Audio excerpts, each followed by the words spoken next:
our goal at Innovation Ventures is the same as your goal, to deliver maximum impact for the greater good of our patients. And we do this by inventing along with you. We have an acronym here, much as is the Children's Way. So the first step of the SBIR STTR process would be to talk to us, because we help to identify whether an idea has commercial potential and viability. So many ideas are worthy, but that doesn't mean an insurer or a patient is willing to pay for those ideas. So we really, we think it's important to start off your commercialization journey with a conversation with us. So if your idea is novel, if someone hasn't thought of it yet, we would protect that with a patent. And as I mentioned, patents protect the financial rewards that licensees want. A lot of what we do, the V is for verify the commercial potential with the outside. We want to make sure that the great results that you find within our walls, that those can be duplicated when they're tested externally, or when we scale them to populations outside of our walls. So we do a lot of sourcing of external providers, external partners that will be able to test and scale. We do this via research collaborations and industry-sponsored research. But in general, we enable you to develop and advance the idea to a stage that is attractive for licensing. I have a blue bar here to indicate that from I through E, it's a pretty long journey. On average, it's a little over 5 years from disclosure to a licensing event. So this is a journey along which we'll guide you. We do want to, we want to be transparent that it is not an easy journey, but it's one upon which we'll be with you. And finally, N and T, that's negotiating licenses and transferring the technologies. That's actually quite a small portion. We spend a lot of our time, really helping you develop that. So I want to, in the next slide, I want to show that we have a really wide variety of technologies that come through our office. Innovations encompass 4 different assets classes at Children's: small molecules, biologics, cell and gene therapy, medical devices and diagnostics, and digital health and care delivery. Of that large group of technologies, we have currently 11 spin-outs, but historically, SBIR and STTR submissions have been made with non-children startups, so other external small business concerns. So we'll hear a little bit more about the distinction of what a small business concern is in a moment. So I want to introduce Mu-Yang Hu. She has joined Innovation Ventures, one of our newest Innovation Ventures team members. She joined us in April as an acceleration manager for biologic cell and gene therapies. Most recently, Mu worked with early stage biotech companies in the Columbus area as Director of Venture Acceleration and Life Sciences with Rev1 Ventures.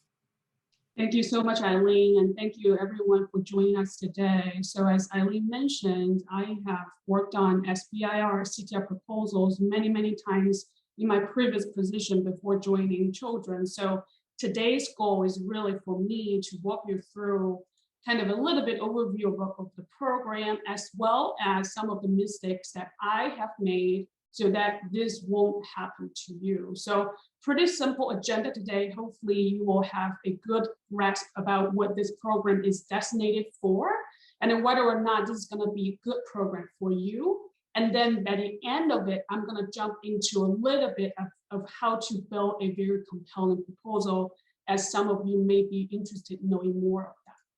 So many of you may have heard this term, America's largest seed fund. This is what the federal government has been repurposing the SBIR STTR program recent years, because they want to stimulate technology commercialization to the general public overall. So when we talk about SBIR STTR a lot, what does that stand for, right? So SBIR really stands for Small Business Innovation Research Grants. STTR is Small Business Technology Transfer Grants. So you will notice all those mechanisms start with the small business. That's why we want to jump right into the eligibility, which is really fundamental to this program. So who can be applying for SBIR? All the applicants must be a small business concern. What does that mean? A small business concern is an organization that is for-profit business located or operated within the United States that have 500 or fewer employees. This is actually a really easy threshold to meet, so not too many concerns there. However, the company's small business concern needs to be owned either by individuals or companies that are controlled by other individuals. Basically, what the government really wants to see is that they're not seeing empty shell companies are applying for those mechanisms just for the sake of applying. They want to see individuals are occupying those small business concerns, and those small business concerns become the applicant for those mechanisms. Now, one kind of exception to the rule here, if you are pursuing SBIR, some of the SBIR solicitations actually allow companies are majority owned by multiple either venture capital investors or hedge funds or private equity firms, because the government recognizes the capital need for those companies in early stage that they need to raise funding in order to move the technology forward. But again, this is only applies to SBIR, so please be very careful when you are reading through solicitation to test whether or not you are eligible to apply. And with that being said, right, everybody here today knows Cincinnati Children, we are a nonprofit organization. We're not a small business. Therefore, we're not the applicant for SBIR, STTR necessarily. The small business concern, SBC, I will use that acronym throughout this my presentation a lot, is the applicant. Please bear that in mind. So I want to give you a quick snapshot of the budget breakdown. I think the key point here is that the most active agency are HHS, which NIH is under HHS, as well as DOD from a budget perspective. So on the green side in the pie chart is really showing the granting agency's budget. On the blue side is DOD. So you will see pretty much a 50-50 split in terms of the budget every year. Those two primary agencies are providing through those mechanisms. So there are two different types of agencies. You may ask, what are the key differences? Now, for contracting agency, they also authorize SBIR, STTRs. So such as NASA, DHS, DOD. Typically, what they're asking for is a very specific solution to a very specific problem they are trying to solve. So as a result, the scope is usually very narrow. The proposals needs to address those specific problem very, very focused. Okay, so you probably may have heard this is actually a procurement mechanism versus a granting mechanism. What that means is that by the end of the project, the agency actually purchased, quote unquote, a product from the applicant. Now, on the other side, for granting agency, some of you are very familiar with, for granting agency, they have much broader solicitations, which broader topics, and they're looking for innovations in the area of this topic. And it's up to you as the principal investigator to initiate how, in terms of approach, to solve those issues that those agencies are facing. So as you can tell, they offer much more flexibility. So keep those in mind as you are thinking about pursuing SBIR, CTR. They are different mechanisms in terms of contracts and grants. So what is today's SBIR program? Obviously, it's a very significant program that has a relatively significant amount of budget set aside each year from the government. So about 3.5 billion every year. For NIH alone, it's about 1 billion every year to allocate for those programs. So when you think about the budget, it really kind of is a certain percentage of the R&D budget. And we do see it increasing over years and years for this program. The reason is also shown on this slide is that it has been resulted more than 70,000 issued patents and also close to 700 public traded companies and attracted approximately 41 billion in venture capital investments. So as you can see, this is quite a prolific program. That's why the government really investing heavily in those type of programs in order to stimulate technology commercialization. So what the goals are the government is looking for? And I think that's absolutely critical when we're talking about SBIR, STTRs. One that I have already mentioned is that they want to stimulate technological innovation. The second thing is sometimes overlooked is that they have their R&D needs. Each agency, each institute, they have their mission, they have their focus. So they want to make sure those mechanisms funded will be meeting their needs. So before you apply, please make sure your technology aligns with their needs. And that is absolutely very important. And then the third point, this is a recent emphasis with the government, is that they want to encourage entrepreneurs who are socially and economically disadvantaged to apply, even though you won't get hidden points, so to speak, but they are actively tracking those status. And lastly, obviously, they want to leverage those funding dollars to trigger private dollars to invest in those technologies. As I mentioned in the previous slide, there are 41 billion VC dollars has been leveraged through the program so far. Okay, this slide is actually, I think, in my opinion, the most important slide for today's webinar, which I hope to spend a little bit of time on. So this graph just shows you kind of the key differences between scientific research grant application and SBIR, STTR application. So I'm preaching to the choir today, but many of you are very familiar with research-based scientific grant writing proposal, where the science is absolutely at the core of everything that you are writing on. And also, if you discover something new, that is highly, highly encouraged. There might be some product components associated to it, but it's not mandatory, it's optional. So when you are in that mindset, SBIR, STTR is actually very much different from what you are going to write on scientific grant proposal, because for SBIR, STTR, which I often work with the PI who may have a difficult time of flipping that mindset, is the product is actually in the center of the proposal that you are going to write, because you need to have an end product in mind, how exactly the product is going to be used. Is it a software? Is it a combination of device and software? Is it a therapeutic? You have to make it very clear, even though it's not validated just yet, but this is what you plan to do. And with that product, obviously you have a solid science as a foundation to prove out your product could be feasible, be commercialized into the clinical space. And also you have to think about how to commercialize the product. If there's a regulatory strategy needed, what's going to be the regulatory strategy landscape? And if this product needs to be compliant with a reimbursement code, how would that apply? How does that landscape apply? So it's really more than just the science, but really building on top of that.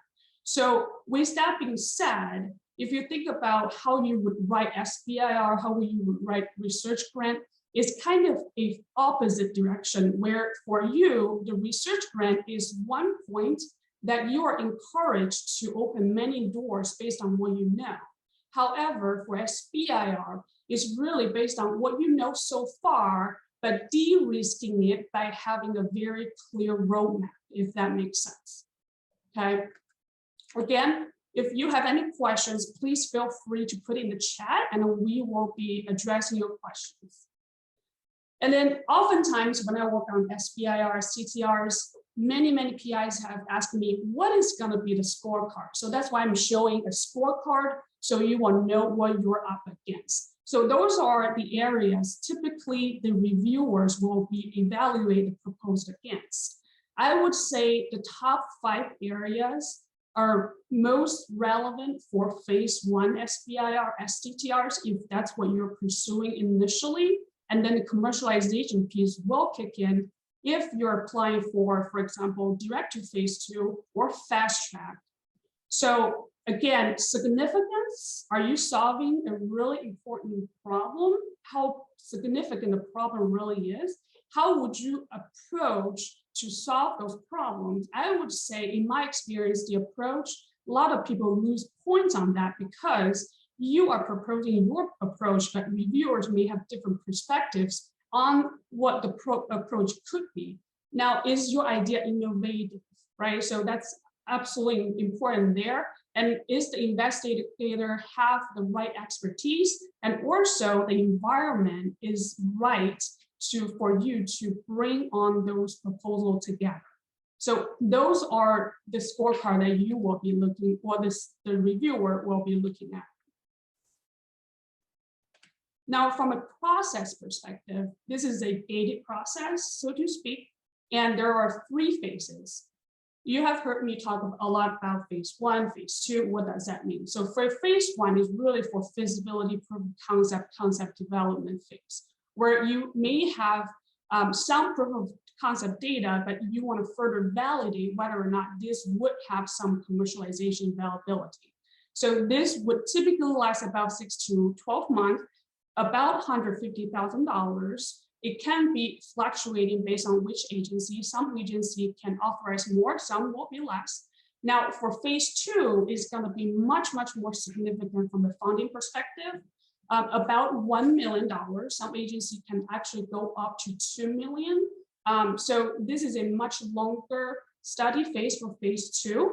Now, when you are hearing a lot of agencies talking about phase 3, there is a phase 3, but the important thing for you to remember is that there's no funding supported through agencies, but it's their tracking analogy when they're using phase 3 when the product is entering the market space, okay? So obviously solicitation process, it involves you to identify a solicitation, and then you prepare the proposal and submit it. The study section will be evaluating it. And if you are passing their scientific technical merit review, you will be getting the award. Now, we have been talking probably primarily on SBIR. I do want to quickly touch base on STTR because some of you might find this more relevant. For STTR, the key differentiator here is that STTR mandates and requires the applicant, which is the small business, to have a sub-award or a subcontract with a US-based research institution. In this case, it could be us, right? So this becomes attractive, which I will go to that point next slide. However, please bear in mind, STTR has a much, much smaller side-to-side budget every year. So remember, SBIR is about 3.5 billion, and an STTR is only about 300 million. So smaller amount of budget. However, the thing is, you will have less competition as well when you're applying for STTR because not many applications are pursuing STTR. So this chart summarizes kind of the key difference for SBIR and STTR, and this is becoming very helpful when you're contemplating which mechanism should you apply. So SBIR, for the partnering requirement, that is exactly the point for the subcontract and sub-award, is that it only permits you to partner. What does that mean is that you could have a sub-award, but you don't require to have a sub-award. So for STTR, however, you are required to subcontract with a nonprofit research institution as your partner, okay? From a PI perspective, this is where a lot of my companies previously joined Cincinnati Children have chosen the STTR route, is because for SBIR, if you are the PI, the PI needs to be primarily employed at the time of award with the small business, and that's not viable for many of you as the faculty or research scientists at the institution. So STTR does offer that flexibility on the other side. You can still maintain your PI for the application and still stay within the institution, okay? From the work requirement standpoint, SBIR, you are allowed to outsource up to 1/3 of the work for phase 1 and half of the work for phase 2. The small business concern needs to do the majority of the work. Whereas STTR, because you have a sub-award with a nonprofit research institution, they require you to have at least 30% work done at those institutions. And how you determine that percentage is by the budget number, okay? And then I think the last 3 points, I have already touched on it. If you have any questions, please put in the chat. So now you may ask yourself, why would I want to pursue an SBIR grant? I would say, one, there's no repayment required. That's always nice, which means that this funding mechanism is non-dilutive. That's not going to diluting the equity stage of the stakeholder within the small business concern. Many times, if not all the time, that if you are getting SBIR STTR with the federal agencies, it reduces risk from the investor's point of view that the government is interested in what you're working on, so the fundraising becomes much easier. Regardless if you are getting awarded or not, your proposals will be peer-reviewed and you will get very valuable feedback. And based on those feedback, you will be able to tweak your development strategy and improve on your next time. So there's a lot of good reasons for you to pursue those mechanisms. And if you're looking at success rate for phase 1, obviously it varies by agency. However, for NIH and NSF, it can be, for the first time, it can be around 14 or 15%. And you can apply for more than once. That's always nice. Now, why we're pursuing SBIR is not only focused on the phase 1, but actually aiming for the phase 2, because that's where the significant funding is going to come in. For phase 2, it will have much higher conversion rate, about 40%, depending on the completion of your phase 1 project. And it's absolutely worth it because many well-known companies, as shown on the slide, has been the recipient of SBIR STTR in the early days. So we have covered some overview of the program, and we have tailored today's webinar that is going to be specific to you so that you know where to start, what to do next, and where to ask questions. So we would recommend, if you think that you are interested in pursuing SBIR STTR, please talk with Innovation Ventures, talk with us about if the technology is suitable for startup or is an alternative strategy is going to be better off here. That is going to be a very important discussion to have. And also, if you already have existing small business partners available, we can actually help you vet them through what we have in resources here so that you will know that you are partnering with a credible business to move this forward. And obviously, you need to identify the agencies that topics is going to be of interest to you. And each agency, they have different ways to putting out their solicitations. Now, for granting agencies, what you could do is to hop on what is called grants.gov. NSF does use Fastlane a lot, so if you're familiar with that website, they have their funding mechanisms for SBIR, STTR listed there too. Now, for contracting agencies, they have slightly different processes. But if you go to on SAM.gov, which I will talk about a little bit more later today, this is a new kind of integrated, a big data source that the government has been updating recently, that they put all the data from the FBO, Federal Business Opportunity.gov, to the SAM.gov. So they try to build SAM.gov as catch-it-all database there. So you can go there and search for some solicitation that could be applying to your technology. Usually the guidelines are included in those solicitations.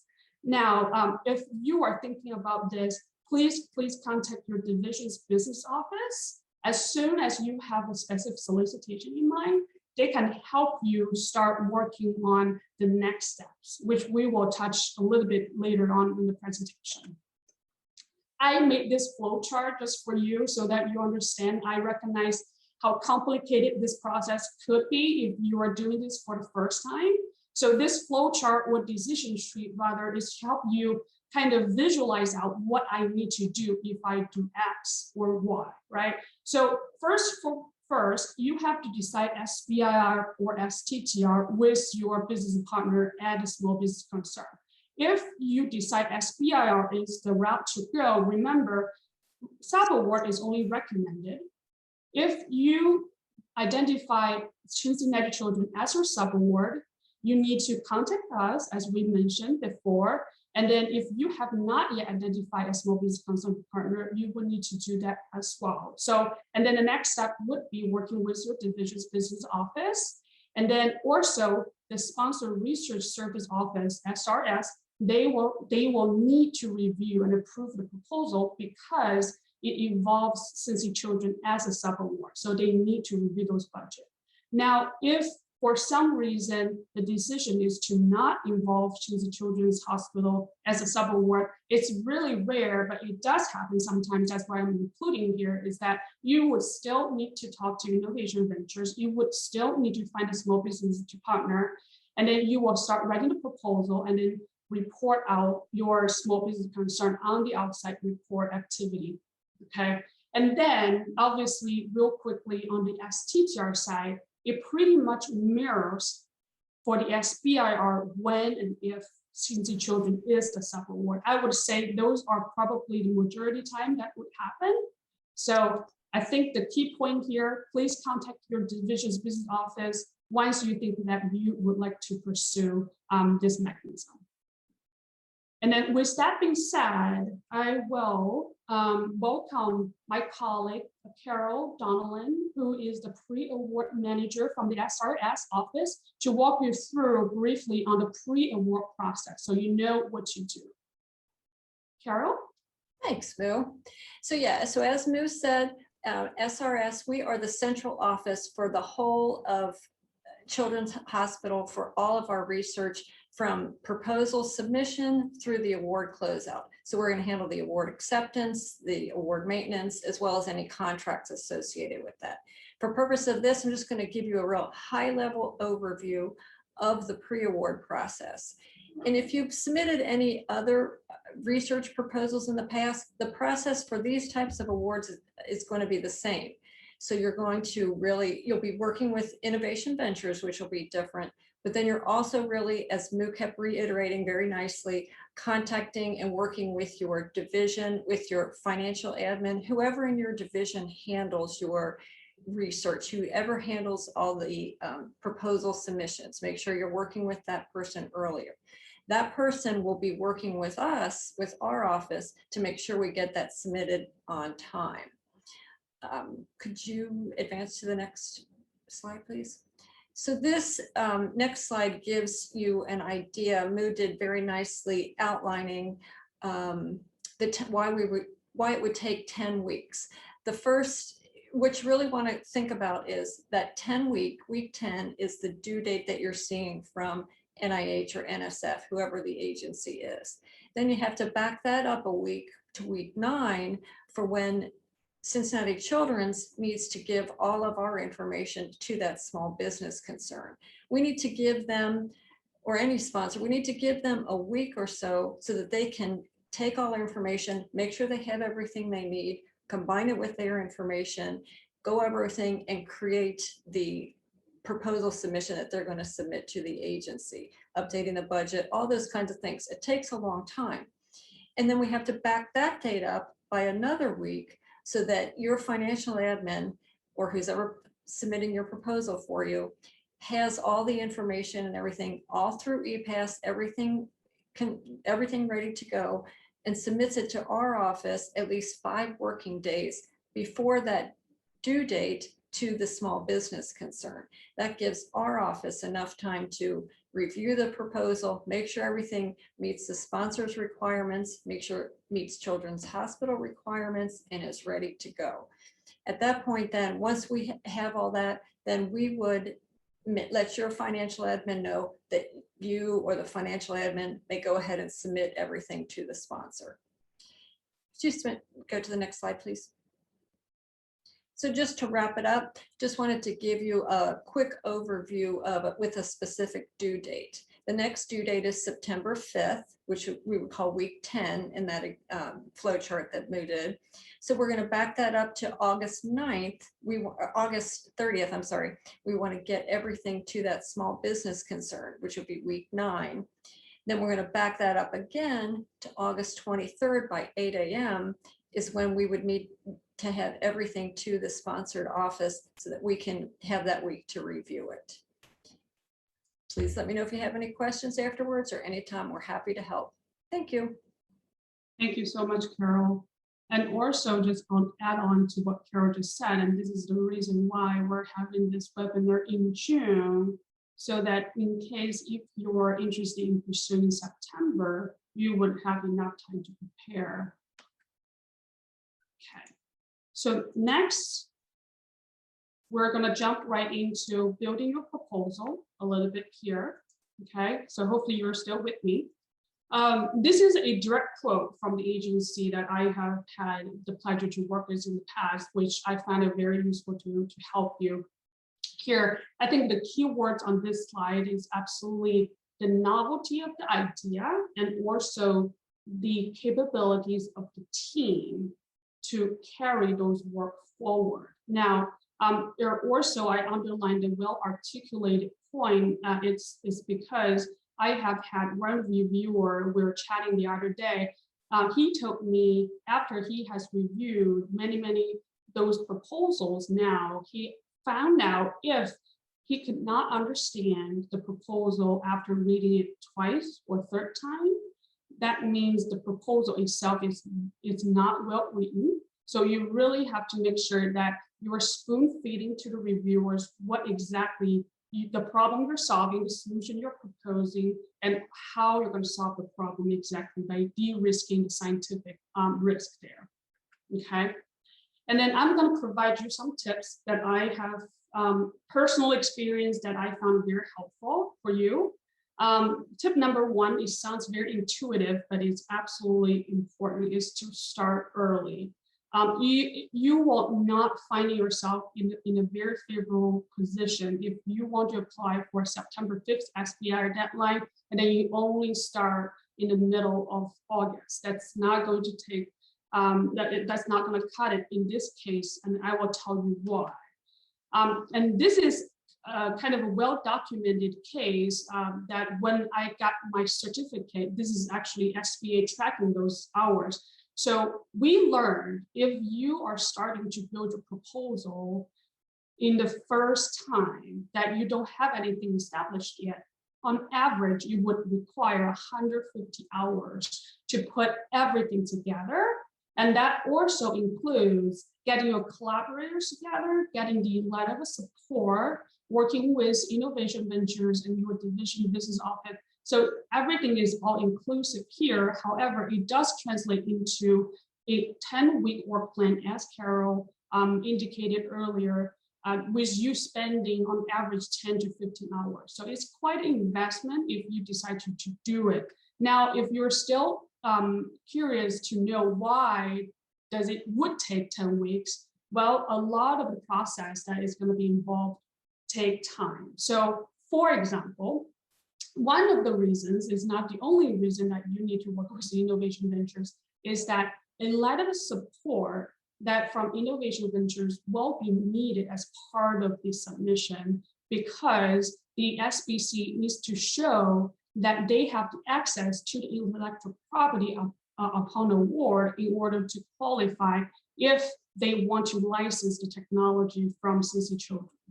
So that takes time, and obviously we need to develop a good strategy to help you to identify small business concern if that's not in place, or a better strategy for commercialization that also take time.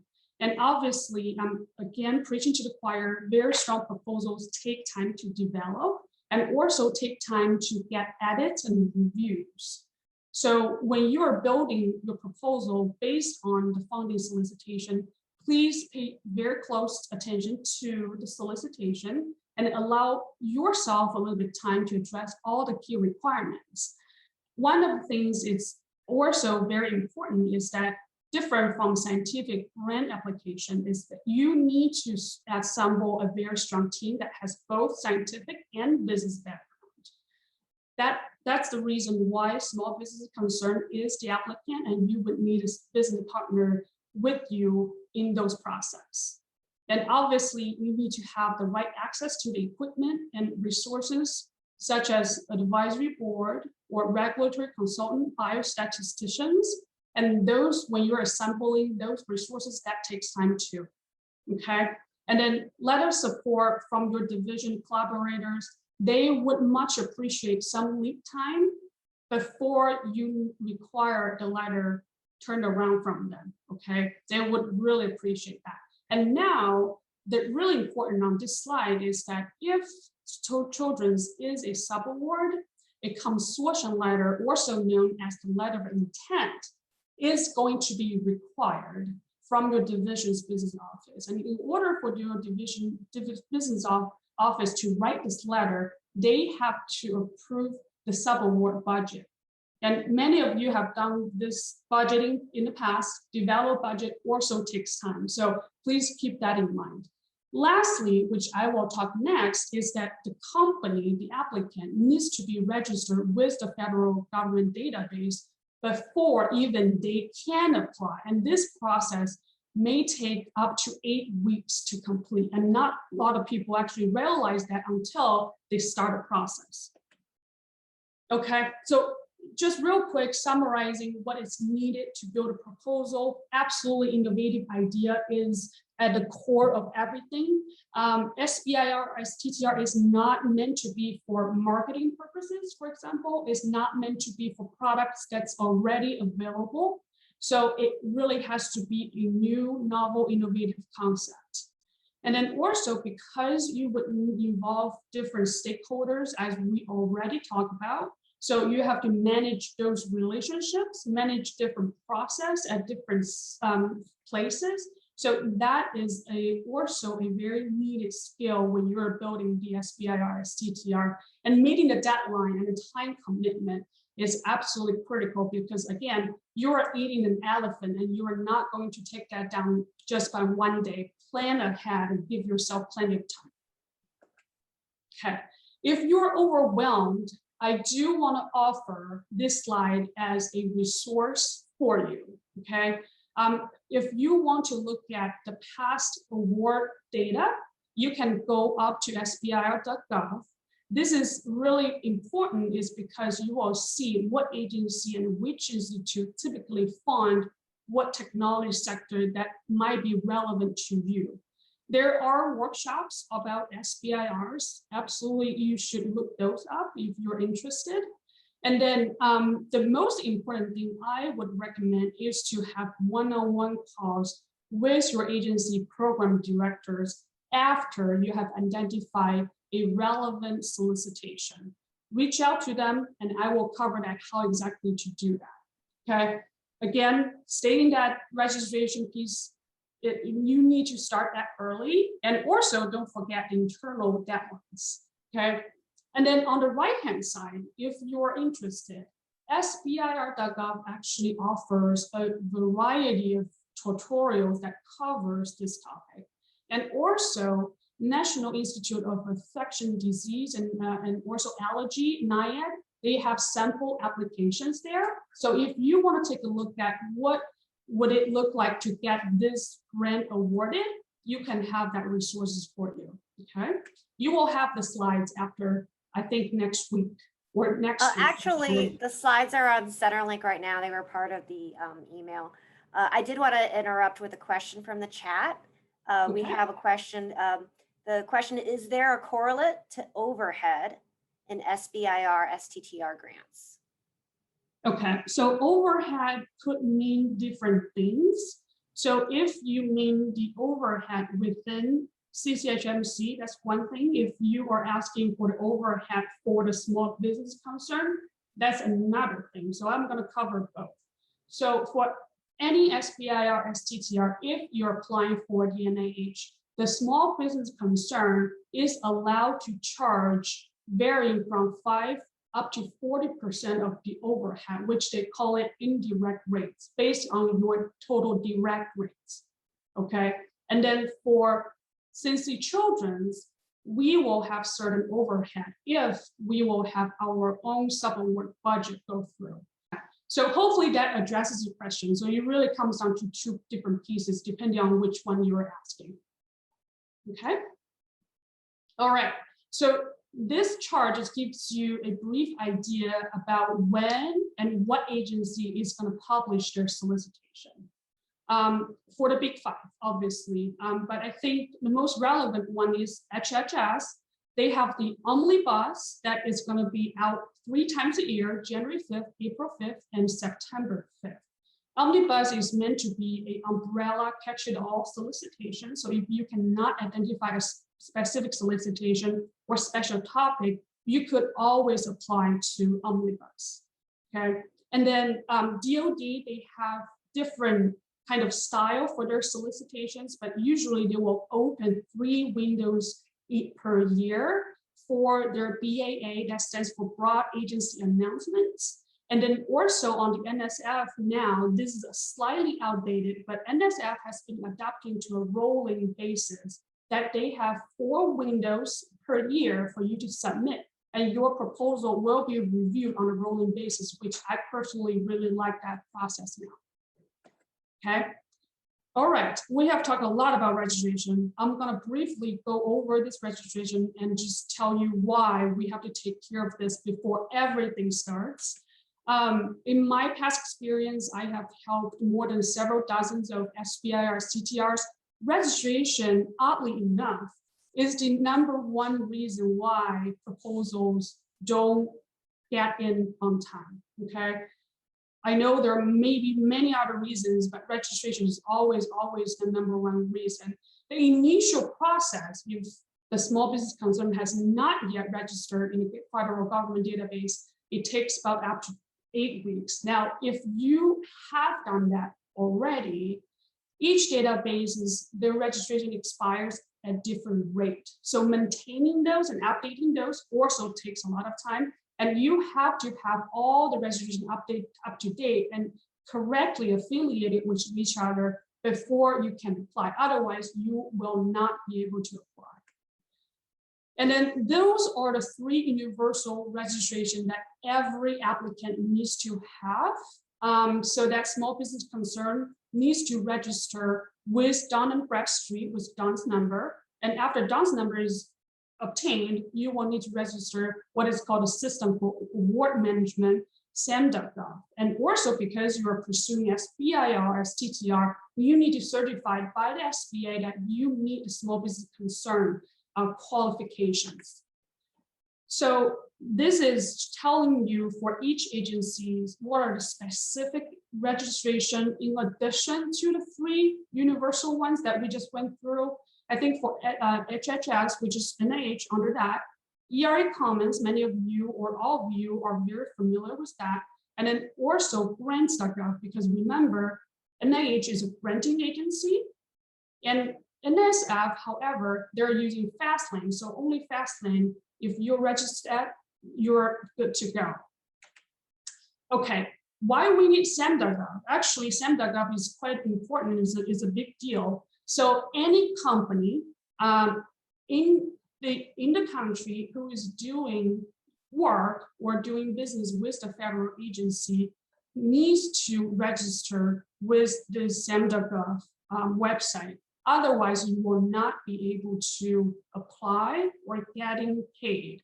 Okay, and then for you to have this, you need a DUNS number, you need an employee identification number before you can start this process. And this is the bottleneck process. And I do want to give you a fair warning. Check with your business partner. to see if that has been started or established. If not, please start that as soon as possible. And there is a two-step authentication registration process due to the increase in security threat recently. And also we need to establish what is called MPIN, that is Marketing Partner Identifier Number, that is defined by you, and you need to keep track of that. Sometimes the emails coming from send.gov may end up in your junk mail. That could significantly slow you down. So please keep your eyes out there too. As I mentioned before, if you cause any hiccups during the process, it may require the company to start over, unfortunately. So this is really important. I cannot stress enough. Now, grants.gov registration is also needed if you're applying for SBIR, STTR for granting agencies. The important thing that I want to say here is that for grants.gov, you will have two registrations needed. One is called e-business point of contact. That is going to be the small business company's account. Now, only that account will have the authority to assign what is called authorized organization representative, AOR account. The AOR could be you as the PI, or the AOR could be the CEO at a small business concern. This is up to you to decide. If you want to be the AOR, okay, the e-business point of contact need to assign that role within that account so that only the AOR can submit the application on the ERA Commons as the next step. If there's something that causes error in this process, you will not be able to submit the application. And then I just want to quickly show you how to find that login as e-business point of contact. That is a company account again, just a reminder. Now, I think this is very familiar interface to all of you, ERA Commons.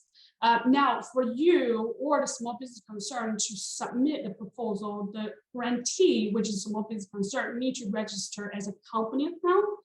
If you already have a PI account established within ERA Commons, you need to affiliate yourself with the company account inside of the company ERA Commons account, okay? If you're not affiliated, ERA Commons will show an error message showing that the PI is not identified, so that you have to fix it before you submit. Okay, lastly, I want to, again, reinforce this point. Please don't underutilize your program director.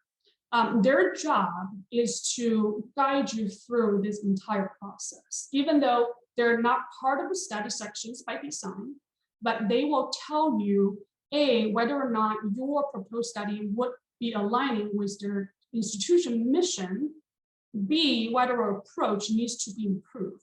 Okay, so how can you do those program director outreach? Identify a funding opportunity announcement, FOA, that matches your technology. The program director contact information is in the FOA, typically towards the end of the page. And then once you identify that individual, start drafting what is called a specific aims page. That is one-page document that is going to be the focal point of the application. Okay, you will be describing the unmet need that you're planning to address, and then what specific goals that you are going to propose during the phase 1 or phase 2 studies. And then associated with those goals, you would need to include quantitative milestones and success measures to it to tell the program director how exactly you are going to measure yourself against success. Okay, once you have those drafted, it does not need to be perfect. You can reach out to the program director for a 30-minute phone call. I have been in many of those phone calls. Those phone calls are absolutely informative. Be a listener. Don't try to sell your idea. Don't try to overtalk the program director. Listen to what that individual has to say. And if you find that writing and listening at the same time very challenging, I recommend you to bring a scribe with you so you can capture everything. Okay, establishing that relationship early on with the program director is going to pay a huge dividend down the road. This is a quick reminder for the scorecard. Again, those are the critical areas when the reviewers in the study section will be evaluating your proposal again. So please make sure that you have addressed those specific areas very significantly in your proposal.